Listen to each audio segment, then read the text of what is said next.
what's going on? We're hitting you up with the next episode of Lace 'em Up, SO episode 3. We got Shane, myself, and Dunk Plug. What's going on, brother? What's up, man? How you guys doing? Good. Not too bad, not too bad. All right, brother. So I've never met you. Obviously, Shane knows you, and he hit me up and he said, "Listen, man, we gotta do an interview with this dude, Dunk Plug. He's got a lot of dunks. He's really passionate about it. Tell us about yourself, man. Like, what do you do?" Well, I just been reselling shoes, ever since COVID started. That's what got me back into the shoes, really. But yeah. Other than that, I used to cook.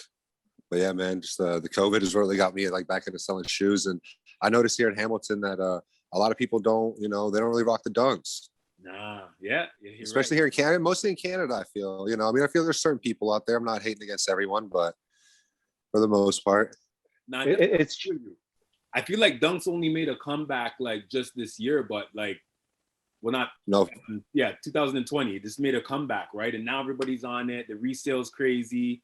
My thing is do people really like dunks, or is it really the resale, purpose of it? I think it's the resale purpose of it, because as you how many people have you seen walking around with the dog walkers? Not many. And those are beautiful. You know what I mean? Those are beautiful shoes, and yeah, those are beautiful shoes meant to be worn.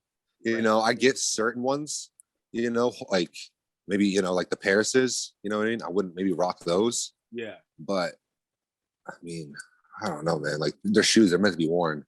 100%. Yeah, 100%. I definitely feel you on that. So you're saying you be a cook, you know what I mean? Is that the next thing you like doing? Is that a favorite thing of yours? Side kind of hustle? It's just something I've done since I was 16, Dope. Got in the kitchen. That was my first job was dishwashing. Yeah. And then, just started cooking from there. Okay, dope.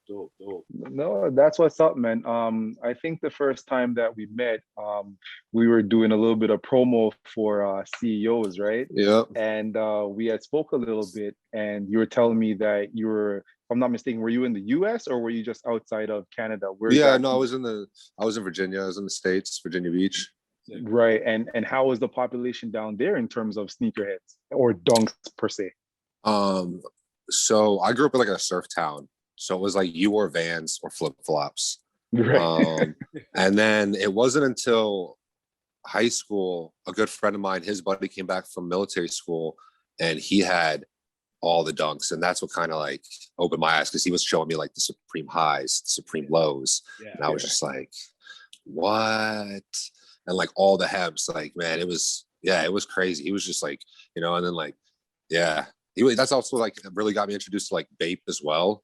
Because he had crazy stuff in Japan, and it's yo, mind blowing.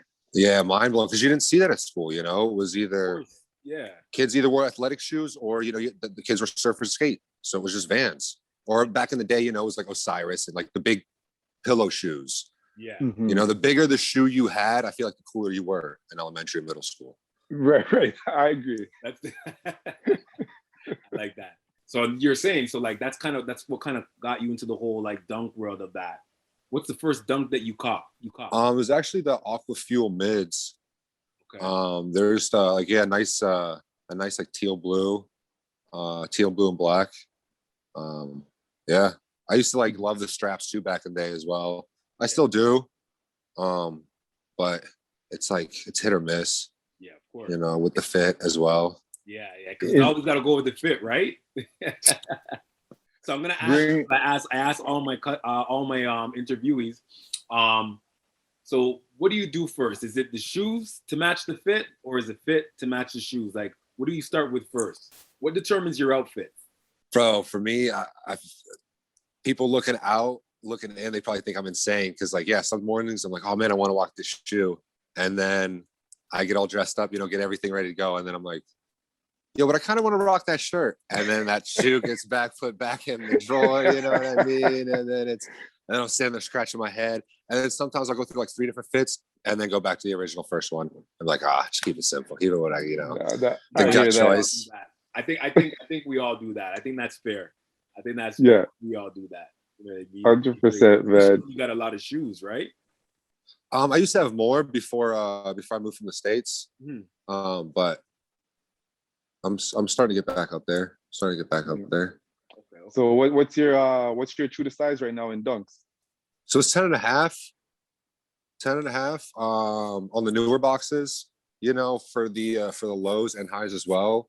But then when we're talking like some of the blue boxes, the tape boxes, I'm definitely a true to size 11 in highs and lows. Okay. Yeah. Just because like, you know, the fit's just a little bigger. And then yeah, the older ones as well. Even some of the silver boxes, I think I'm like closer to 11 and a half, depending on, it also depends on material. Yes. If it's more of a tighter material, like a plastic, like I don't know how to explain it, the fit can be a lot more tighter than some of the other ones. It's true, because if you look at the infrared, compare that to the pink pigs per se, that whole terms of the mesh material and the, I guess, the suede material gives a whole different fit. So any pickups lately from you? So actually I did get the pink pigs that I sent you to enter the raffle, and yeah, you know, Nice. I mean, I send all the homies. I try and send everyone, you know, when I see the raffles pop up, especially the local ones that, you know, we can all enter, you know, I try to shoot them to, you know, everyone I've either sold some shoes with or spoken with about shoes. You know, I like to try and keep people informed, and, you know, I like to try and see everyone win, you know. And I don't know if it's the smartest thing, because most of everyone is around. I think we're all around the same size. I think you're an 11. Yeah. So like, you know, sometimes I'm like, but so Osh, let me tell you this funny story, and I pissed myself with laughter. So he messaged me and he sent me the info for the raffle. So I jumped on my computer, sent out that email raffle, and then he messaged me back and he's like, oh, send me let me know when you send that email through, just so it doesn't get lost in trash. So I said, Shane, blah, blah, blah, shoe size, I've sent it. He goes, no, not that one. I was talking about the email for Lace 'Em Up podcast. So I thought he had the plug on the store. Yeah, I thought he was plugged in. Shit. I wish, man.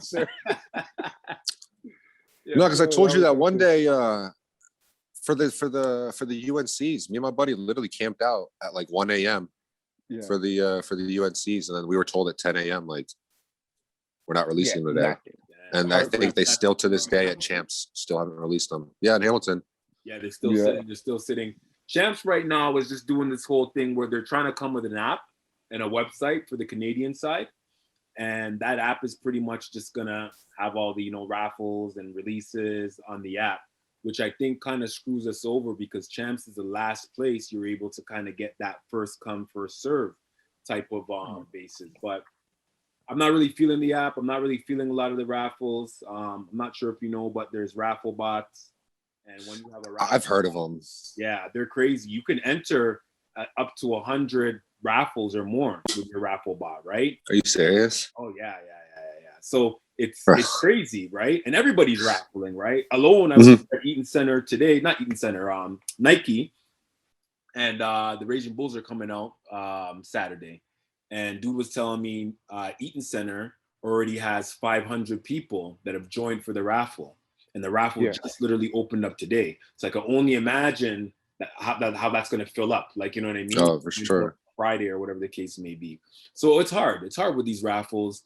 I'm not really feeling it. I understand we're in COVID and stuff like that, but there's got to be a better way. No, there's got to be a better way, especially like, I mean, with the whole like not even necessarily scandal, but the whole, like with the Nike VP, her son, and like, yeah. But I read an article that like Nike executives were openly buying from her son.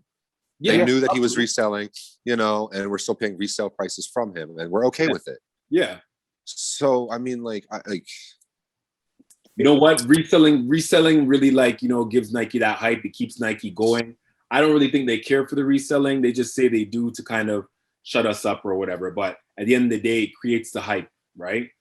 No, for sure. Yeah. Like, it's always been there. It's just, I feel like it's always predominantly been like, I guess, other shoes. Yeah. Like, I mean, I've always wanted dunks, so it's never been, you know, something that, you know, like I was always never been dunk. Like, this year's year of the dunk. So guys are like, no. Yeah.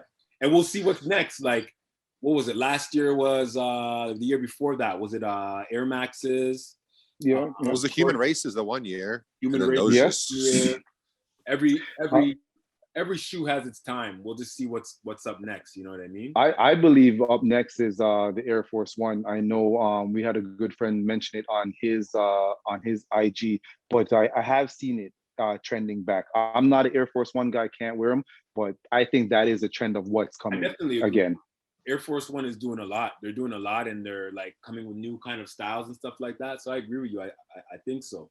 That's what's next, right? And maybe that will kind of give Dunks a little bit of a break. We'll see.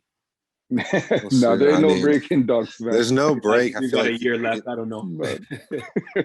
There's everything has a you know what I mean? They're reselling Pokemon cards, you know, there's everything is getting botted, you know. Like, I mean, like McDonald's was literally, I think they were upset. I think they posted something on social media that they were upset that resellers ruined this like fun thing for kids when they came out with the Pokemon cards down in the States. Yeah. And it was ruined instantly by resellers, you know. I agree. You saw some of these YouTubers buying like 1,000 meals at one McDonald's just for the cards. Yeah. And like they were giving the food away. Like, granted, you know what I mean? They were doing a good thing or whatever, but like, I don't know, man. Those cards aren't meant to be put on StockX or to be weighed and checked to the light to see if there's the one that you need in there. Like, no, it's okay.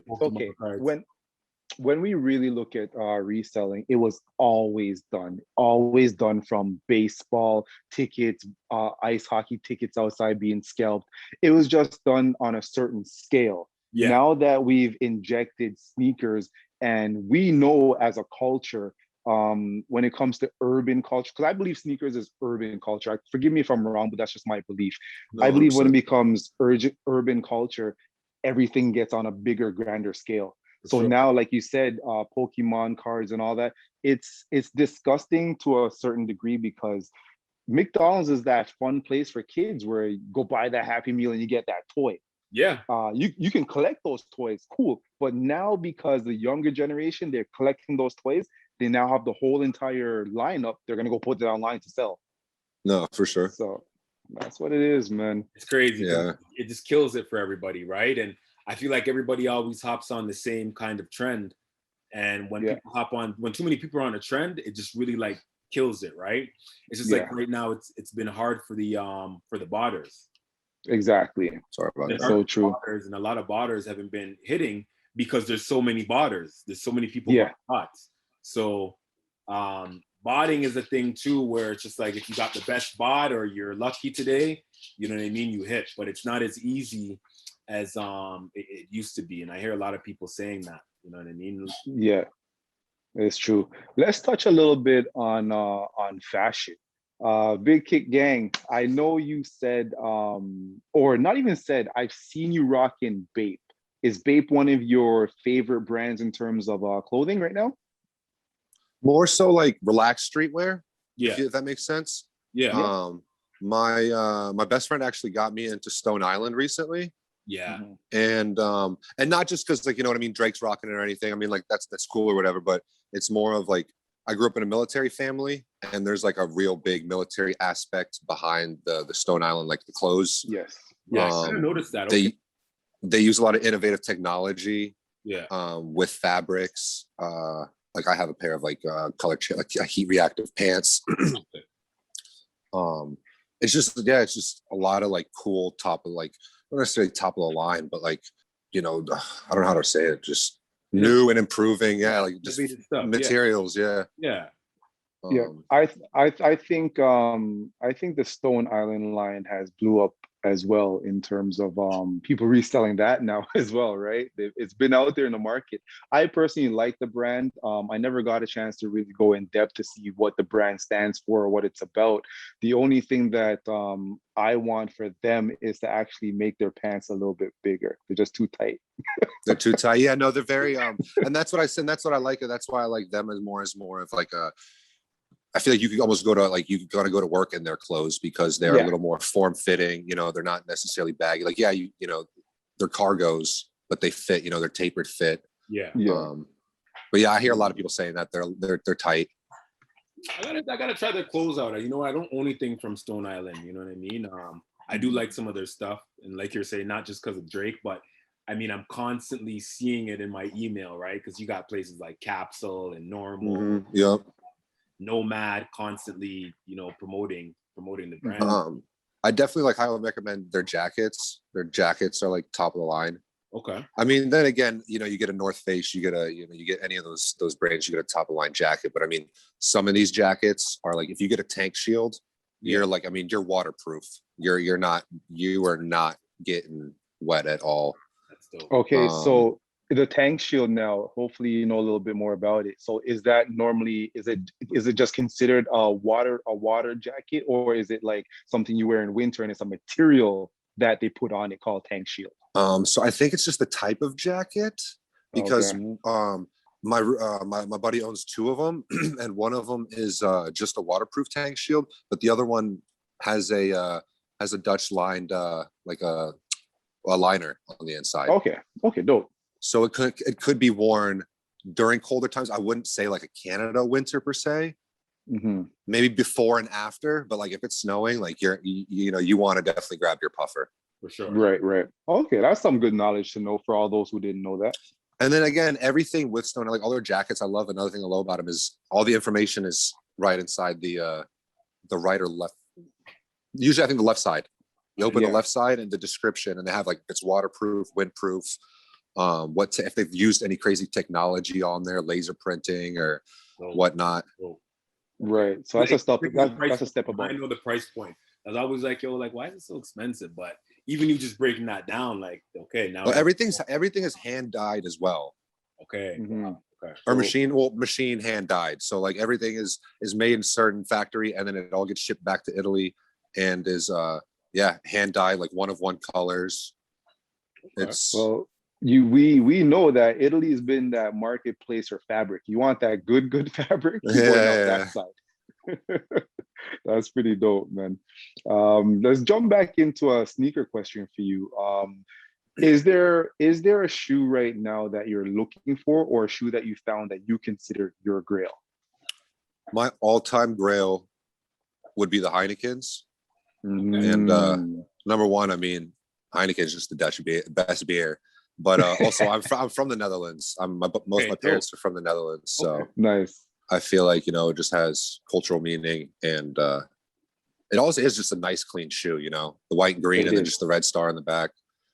But to me, like I said, I love wearing my shoes. So it's not even about spending the money on the shoe. It's about how much longer will it last? Yeah. Yes. You know what I mean? Like, and that's just one of my biggest fears, because, if I go spend $1,200 on my Grail today and I could wear it for the year, and then the sole breaks down, like, am I going to find another collector who loves it enough to spend $1,200 on it to set it above their mantle? Yeah. Right. Or like, I'm fingers crossed that I'm hoping Nike comes back with a Nike Dunk by You, and I can, get a custom green and white sole. Yeah. Right. No, that is true.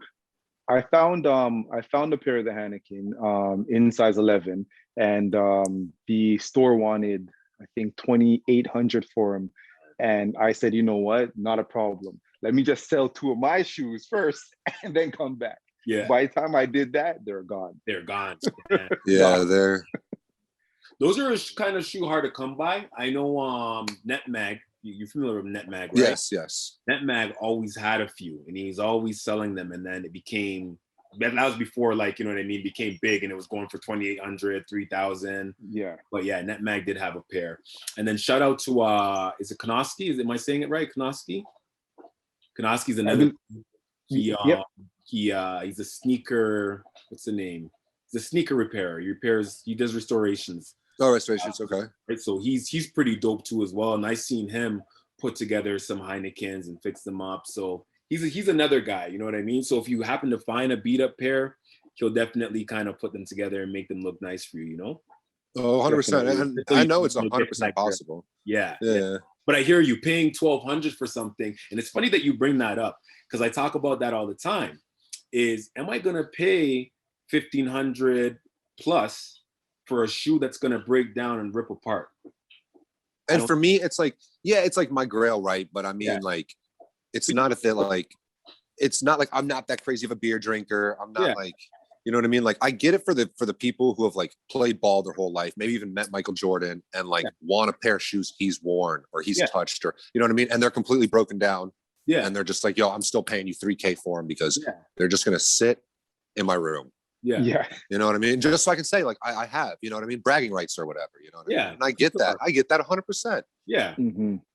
But for me, it's just like, I mean, I don't know, man.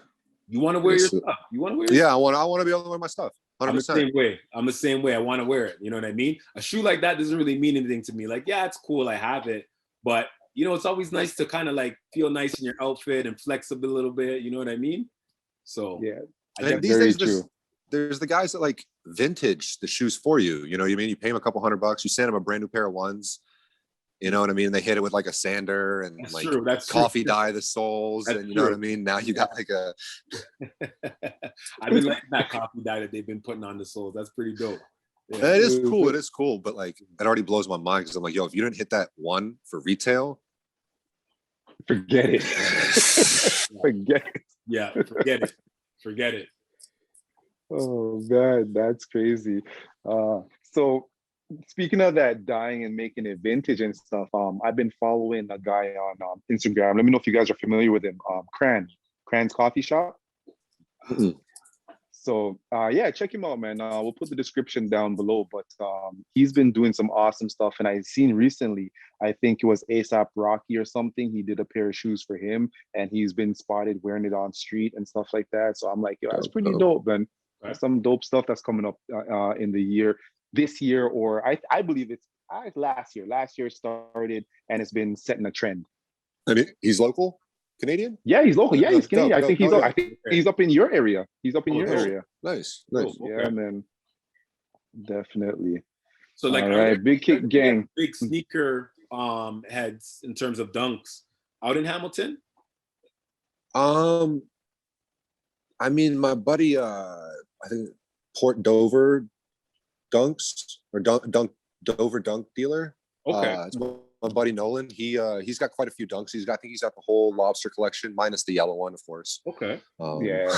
Crazy. And then there's that I forget his Instagram handle. I think it's like SB Freak 100. I think he's out in the East Coast though. Okay.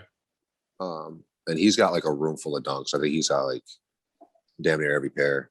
Dope. Damn. He's got a nice collection. Okay. That's dope. Is there any sitting in your arm's length reach right now that you can show us? I mean, I can show you the ones I just picked up that I posted on my story earlier with the quality control issue. So talk about that. Let us know what happened. Ooh, what's that? I mean, I don't know if you can. See that? No, I seen it right away. Like the lace is out, or like it's It looks like someone just fell asleep. It looks like someone just fell asleep at the machine. But like when people like I understand, right? If you were to buy the shoe off StockX or any shoe off StockX, you're paying like $600-700, and say this slips by StockX, you're gonna be upset, right? For sure. But at the same time, I always tell people, I'm like, man, this is made in a country, probably by some child for a few bucks, True. and he has no aspirations of becoming, you know what I mean?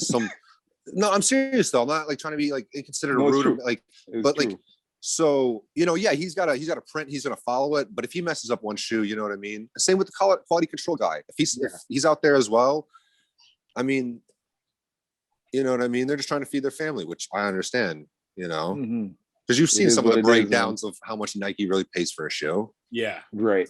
Yeah. You're 100% So I get that, but I mean, but then again, it stinks, right? Because you know, if you were to get this from StockX, you know, you'd be pretty upset. For sure. Yeah, definitely. Forget about StockX. Or even buying that at retail. Buying it at retail, you're gonna be upset because it's not what you want. No, 100%, 100%. But then again, it's you know, like I said, it's almost what, it's a $10 shoe, if even. So you know you're what I mean? Yeah, And it's like whatever. And it's funny. I mean, I'm not. I mean, I'm upset. I'm upset. Yeah. Like, what am I supposed to do? Like, it's not like You're stuck with it. you know what I That's mean? what- Like, wear it and enjoy it.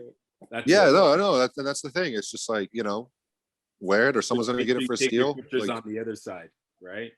Yeah.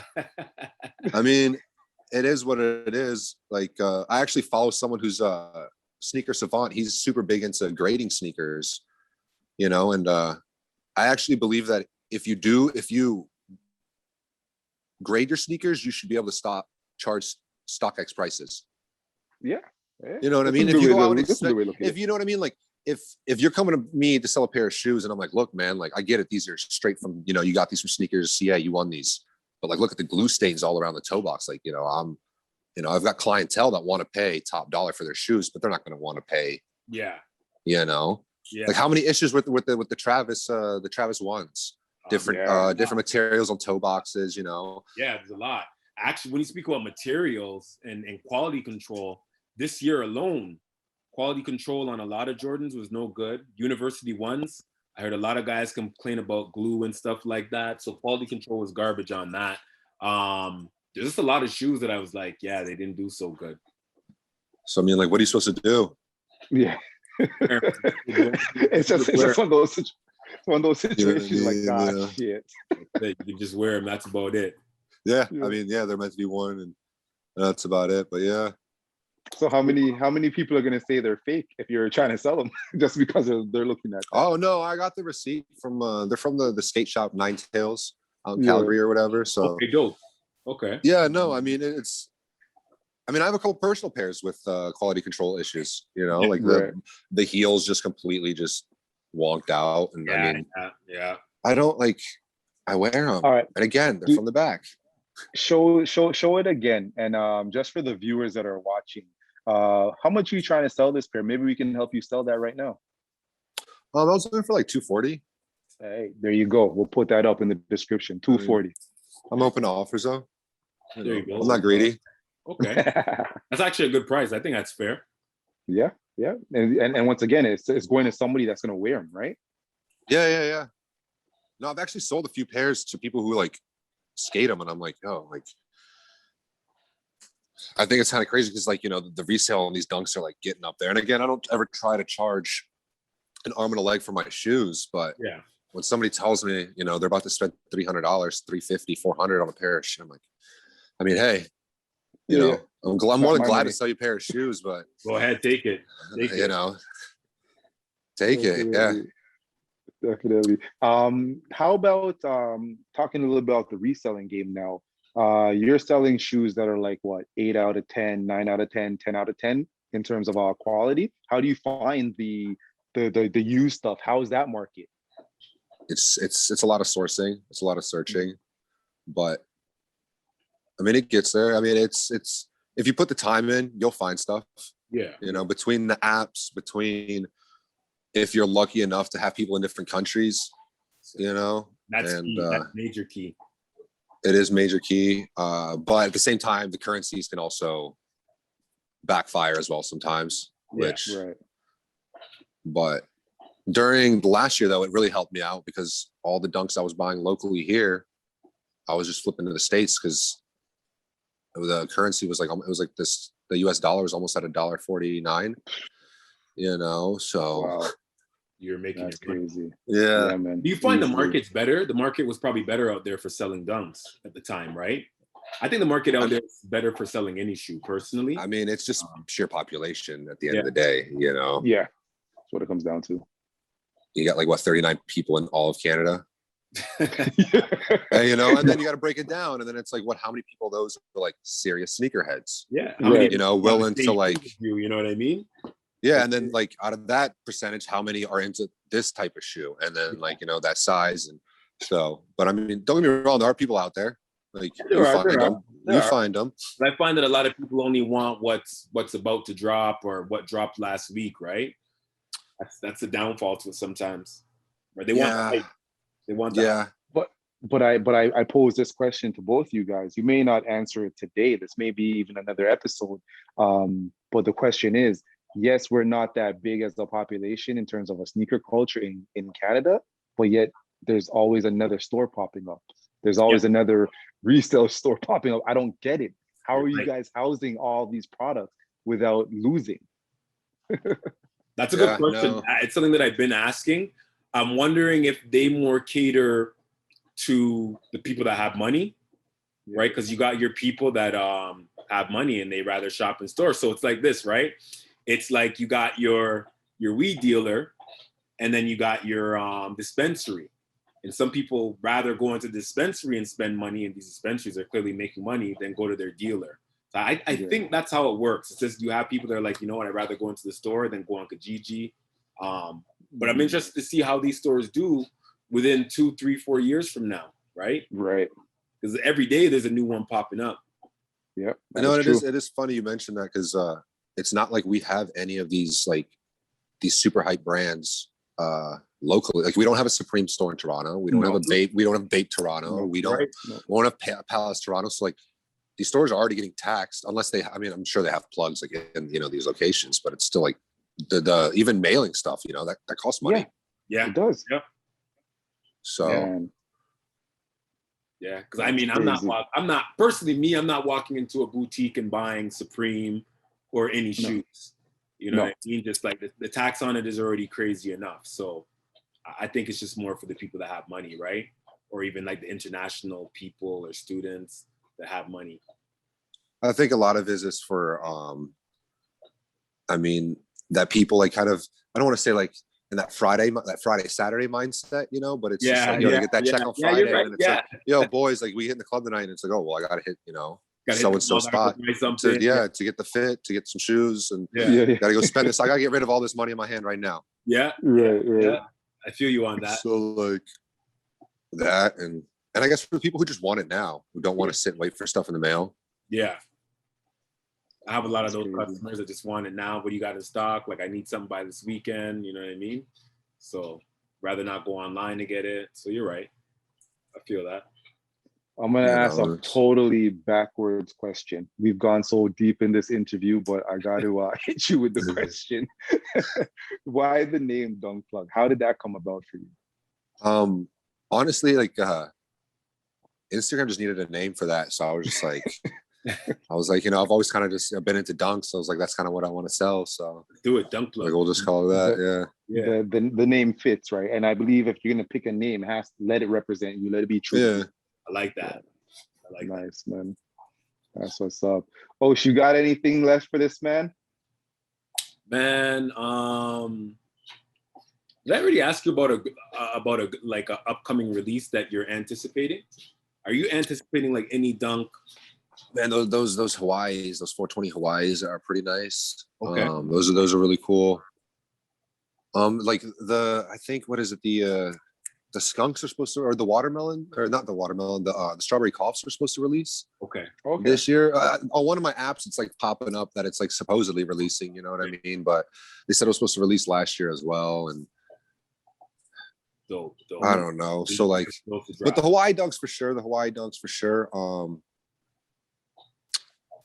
Yeah, not much else really. I'm more of a highs guy. Okay. Yeah. It's gonna be a quiet. Dude, I'm lows. Yeah. All right, bro. Well, you know what? It's good chopping it up with you. Yeah. Appreciate you guys having me on the show. Yeah. Anybody put your plug? Yeah, tell us what your Instagram handle is so we can get it on there for people. Okay, cool. So I'm at big_kick_gang. And I also have my other account where I sell the Stone Island out. That's okay. Oh yeah, for sure. Oh yeah, just Stone Island Canada. Sick. And that's where we post all of our Stone Island at. Dope. I remember. Yeah, it was chill. It was a good time. Look out for you on the Instagram. Thank you for joining us. All right. Yeah, of course, man. Oh yeah. All right. You guys have a good night. Peace. You too, brother. Bye.